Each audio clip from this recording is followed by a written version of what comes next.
How are you, sweet Hollywood? Put that cup said, oh, you're the good. I'm addicted to you, shame on me. Hollywood.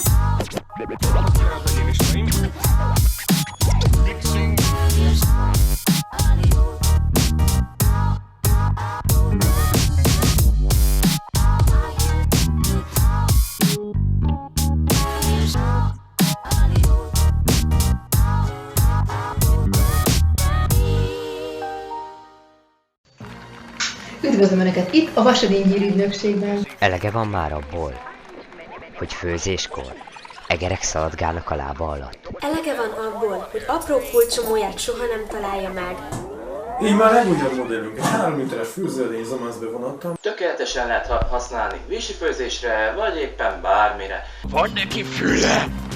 Akár a lábát is megfőzheti benne. Ezt a tejforralót használja a mögöttem látható világsztárok mindegyiket. Könnyedén tudunk készíteni finom chipset, olajhozzáadása nélkül.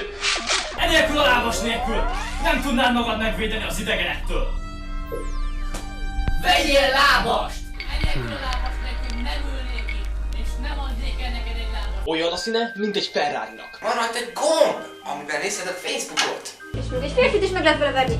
Ő most lát Michael Bay filmeket? Jézusom! Eltűnt Michael Bay! And I will have to adjust.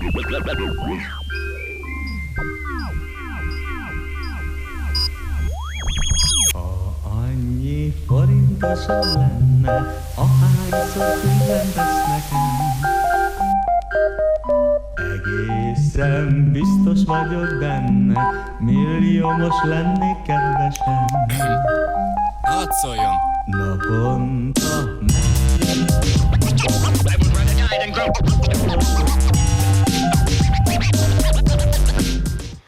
Hát ez jó szar volt.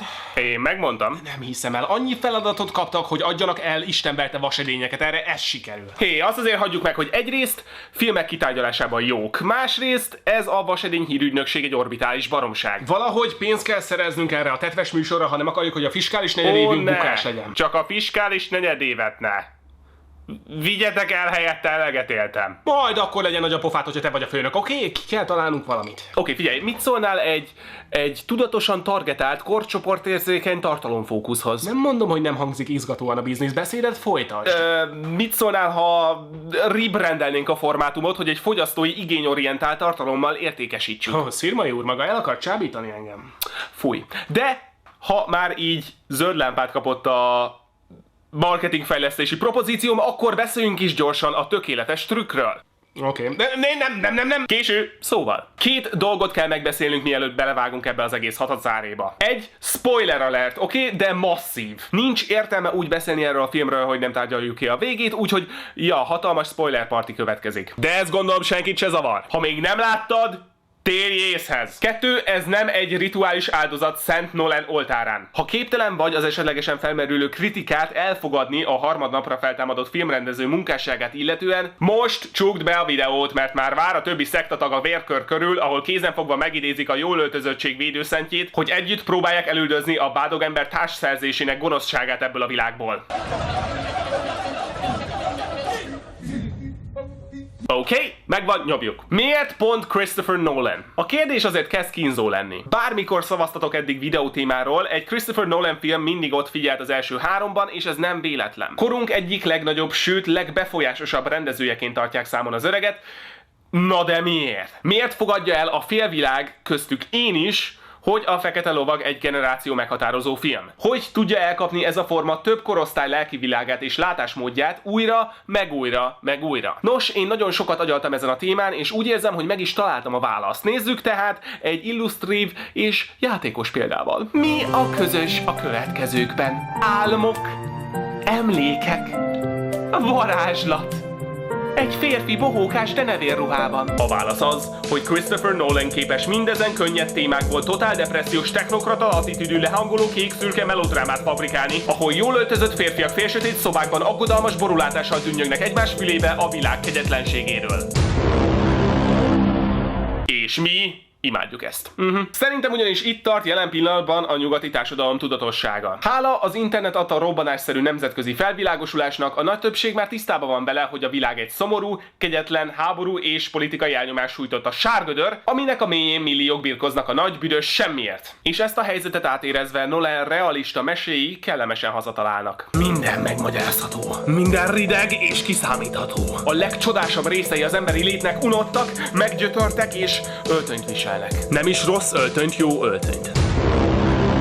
És Nolannel megérkezik a hős, aki a megfelelő öltöny kiválasztása után uralma alá hajtja ezt a végtelenül komor világot. Nolan hőse egy végtelenül intelligens, művelt és szofisztikált alkat, aki pontosan tulajdonságai miatt szenved a világtól. És szenvedjen is soká, mert nagyon élvezetes nézni. Úgyhogy most nézzük meg főszereplőjén keresztül, hogyan teszi Szent Nolan teljesen varázslatmentessé a varázslatot, hogyan rombolja szét az illúzionista illúzióit, hogyan mutat rá, hogy lehetünk bankárok, hentesek vagy szülinapi lufi fújó kisiparosok, az igazi riválisunk mindig magunk vagyunk, és a munkamániánk, mely felemészt mindent, ami széppé tette szívünk választott szakmáját. Jöjjön a tökéletes trükk! Ez egy könyv. Ezt a témát kivenném a hozzá nem értő munkás kezei közül, bárha megengedi. Nyomjad neki értelmiségi klón, hadd szóljon. Fantasztikus. Szóval, a Prestige egy 1995-ben íródott könyv, Christopher Priest jegyzi. Az alkotás az alapjául szolgált csak a filmnek, a történetet több lényeges ponton változtatták meg a hollywoodi barbárok. Az eredeti történetben sokkal több a fantasztikus elem, a mentor karaktere háttérben van szorítva, és például Borden felesége sem lesz öngyilkos. Ez egy olyan időt idéz fel, amikor az adaptáció kifejezése még nem volt egyenértékű a fantáziátlansággal, és a filmkészítők szabad kézzel vagdosták szanaszéjjel az alapművet, hogy valami igazán egyedit hozzanak ki belőle. Ez a mai napig jelenlévő alkotói attitűd és remek hozzáállást reprezentál az adaptáció művészi kellékének alkalmazásában. Köszönöm. Egy kérdés. Igen, Laci? Gergő. Laci. Miért visel cilindert? Nos, László éppen bohókás hangulatomban talált. Oh!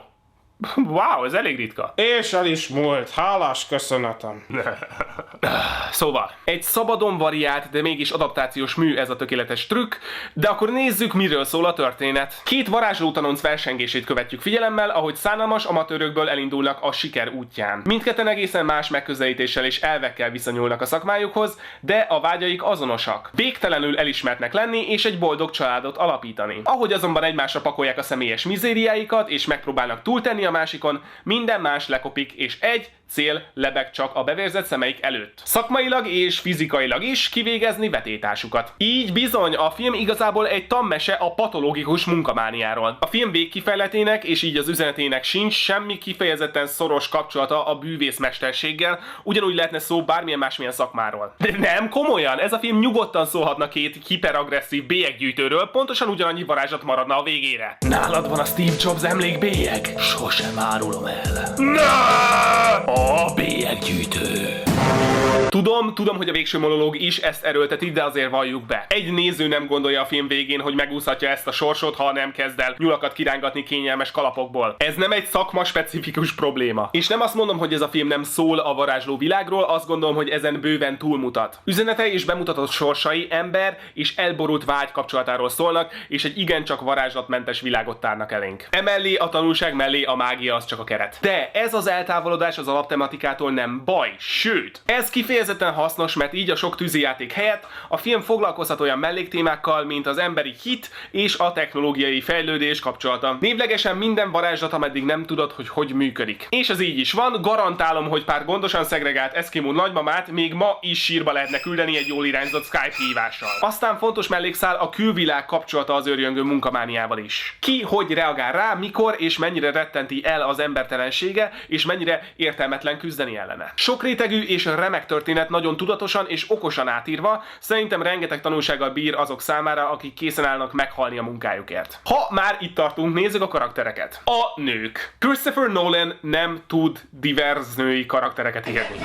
Az Isten vegye meg már titeket. Nem kell megidézni senkit. Mindenki nyugodjon le a francba már. 1001 szakmai cikk taglalja azt a tényleg megdöbbentő, de totálisan tagadhatatlan tényt, hogy Nolan női karakterei általában totál felszínes háttértáncosok vagy veleig romlott utcaszéli őrültek. És bármit tesznek, vagy a röpstartból halottak, vagy előbb-utóbb megmurdálnak, de ha valahogy túl is élik a filmet, maximum titkárnői pozícióba tudják felerőltetni magukat. Ez egy szomorú tény, és itt is így van. A két női karakterünk a halni készülő elhanyagolt feleség, és a megáltalkodott hátba szurkodó tehenészlány archetipikus mintapéldányai. Soha egy rohadt pillanatra nem lépnek ki a pszichológikusan megszabott szerepkörükből. Baj-e ez? Igen. Egy csomószor. Itt pont nem, és elmondom miért. Ez egy film két férfi totális összeomlásáról. Nem azt mondom, hogy nem lehetne gazdagabb, két kidolgozottabb női karakterrel, de nem ez a fókusz. Nem kell minden történetben az élet minden egyes aspektusának azonos figyelmet adni, mert így igazából Forrest Gumpot gyártanánk le újra, meg újra nem akartam ötletet adni. Christopher Nolan bemutatja. Forrest Gump. Az élet egy csokoládés doboz. Tele keserűséggel és nyakkendővel. Fuss, Forrest, fuss! Úgy sem menekülsz magad elől. A férfiak. A reklám. Gyenge videókat csinálsz. Túl sok az önbizalmad, és nem tudod, hogy hol a határ. És egyébként is. Lapát! Bemutatjuk a rendkívülien forradalmi, francia edzett acélból készült Labost. De mi van? Nem is idegeskedsz, hogy reklámot szúrtam a videót közepébe? Nem, semmi baj, nyugodtan. Gyanús vagy te nekem, Szirmai. Kinek nem? Folytassuk. A férfiak. A két főszereplőnk, Borden és Angier karakterharca adja a film fő fókuszát és legfantasztikusabb elemét. Majdhogy nem a film végéig nem tudjuk pontosan melyik karakternek kéne szurkolnunk, olyan tökéletesen osztották szét egymás közt az emberi szennyet. Van itt akaratlan gyilkosság, akaratos gyilkosság, kézrátételes kézlevétel, nyilvános megaláztatás, stb. Lebilincselő, olyan tökéletesen dobálják át egymásnak a szimpátiánkat, hogy a film végére észre se vesszük, hogy nem marad belőle semmi. És ehhez mérten a karakterek személyiségjegyei is hasonlóan megzavaróak. Borden az a fajta munkamániás, aki anyagi többlet híján az élete egészét áldozza fel a munka oltárán, és emiatt eleinte ő tűnik szimpatikusabbnak, hiszen igazi mágus módjára éli a mindennapjait. De persze, ahogy haladunk, rájövünk, hogy az életével nem csak a saját, hanem az őt körülvevő szeretteinek az egzisztenciáját is felaggatta a falufára. Angier meg pontosan a másik véglet. Tehetős nemes léte ellenére eldobja múltját, és a pénzét csak és kizárólag a munkája szolgálatába állítja. Így az ő karaktere tele van izgalmas show elemekkel és high-tech Apple termékekkel. De a végére kiderül, hogy a lélek tisztaságát pénzen nem lehet megvenni, csak tönkretenni. Szépen lassan, ahogy a befektetés mértéke egyre nő, a bukás réme szörnyet csinál a legjobb üzletemberből is. Két remek karakter, és ami még fontosabb, tökéletesen egymás mellé illeszthetőek is,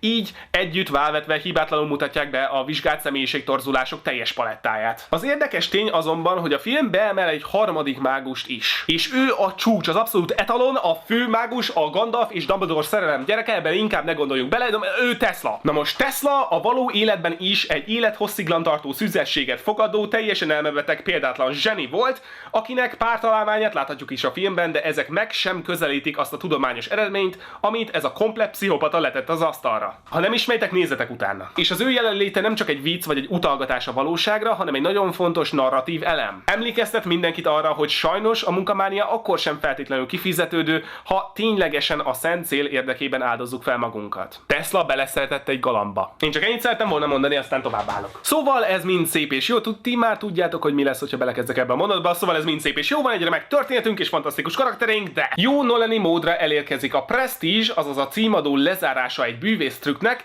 és így a filmnek is, ami a legproblémásabb része ennek az egész dolognak. Van ugyanis itt egy csavar, ami nem igazán csavar. A film első képsorában már láthatjuk, hogy egy rakás cilinderes emberrel lesz itt dolgunk, valami, amit csak támogatni tudok, fantasztikus szórakozás. És ha ez a kép nem is jut a film végére érve az eszünkbe, azért a klónozási mechanikát jóval hamarabb összeteszi az átlagnéző is a fejében, mint hogy arra a film rácsodálkoztat. De nyilvánvalóan ez nem az egyetlen érdekesség ebben a csavarban. A másik és sokkal potensebb értelmezése a nagy dam-dam-dam, halott Angier monológnak a film végén, az az, hogy a karakter embertelenségére kéne rácsodálkoznunk, hogy meddig fajult ez az egész mizéria, és ez pontosabb értelmezés is lehetne. De már láttuk Wolverine kinyírni egy másik klón, szóval ezek után ez a lépés abszolút nem annyira drasztikus, mint az első lelövés az első klónnak. Számomra az első abszolút zsigerből jövő gyilkolási vágy és kegyetlenség sokkal megrázóbb volt. A végén engem leginkább az döbbentett meg, hogy mi az Istennek tartott Angier ennyi hullát a pincéjében. Minek költeni azokra a drága tartályokra? Egy klón halott, zuty,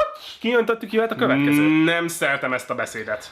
Ugyan már, hát sokkal rosszabb sors vár. Igen, az anyagi csőd a felesleges locsogásod miatt, fejezd már be! Szóval a befejezés. Bár abszolút atmoszférikus és nyomasztó, sokkal hatásosabb lehetett volna, hogyha egy ilyen Inception-ös csigás, nyitott csavarral zárul a film. Már csak azért is, mert sok kritikus zavart az, hogy a film kinyilatkoztatja, hogy a trükkökben ugye az a legrosszabb, hogyha megtudjuk, hogy mi van a trükk mögött, mert akkor már nem varázslatos, majd a film elmondja, hogy mi van a trükk mögött, és ettől nem lesz varázslatos. De bármennyire is egyetértek ezzel az állásponttal én is, az tény, hogy sehogy máshogy nem lehetett lezárni ezt a filmet, ha konzisztens akart maradni. A film egésze a varázslat kiölését mutatta be a varázslói létből. Amellett foglalt állást, hogy ez is csak egy munka, mint a többi, és ugyanúgy felélheti az embert, mint a kőfejtés. Így viszont nem lett volna értelme egy nagy varázslattal lezárni, mert nem ez volt a lényeg, ez csak a keret volt, ahogy beszéltük. Szerintem ez a megmagyarázó, rideg, racionalista lezárás abszolút illet a filmnek az üzenetéhez. Szerintem ezzel a lezárással ilyen értelemben nincsen semmi baj.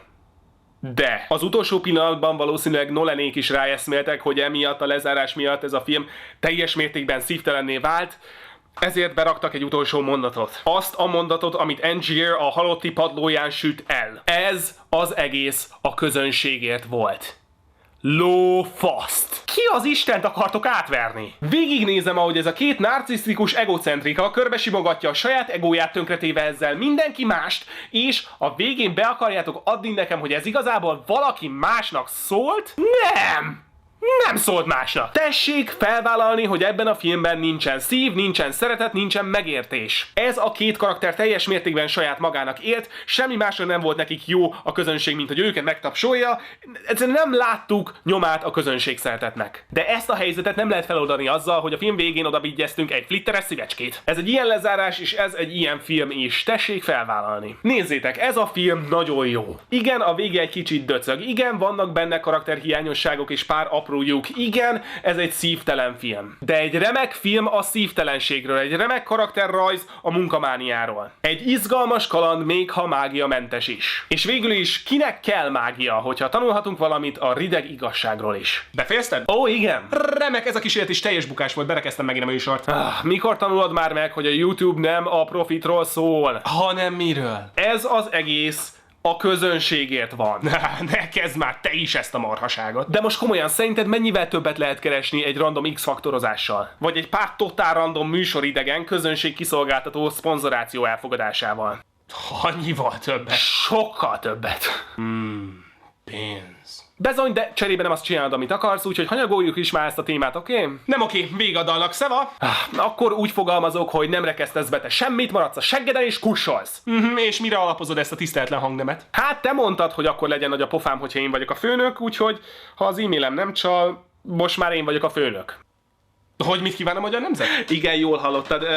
Ezek a vasedény videók, amiket te olyan szarnak tituláltál, nos, ezek amatőr mi voltuk miatt azonnal vírus videóká váltak az interneten, és így fantasztikus mennyiségű pénzt hoztak, amíg mi cseveréztünk. A megszerzett pénzből osztottunk, szoroztunk, megmozgattunk pár követ, eladtunk pár céget, és rövidre fogva, nos igen, a hírügynökség mostantól a szerkesztőség tulajdona, te pedig az én beosztottam vagy.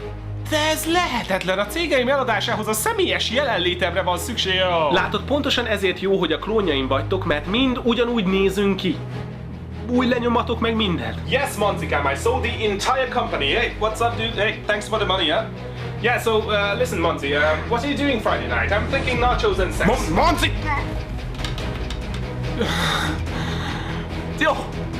Nyertél, gratulálok, elveted minden pénzemet, az egzisztenciámat és még a beosztottjaimat is. Gratulálok!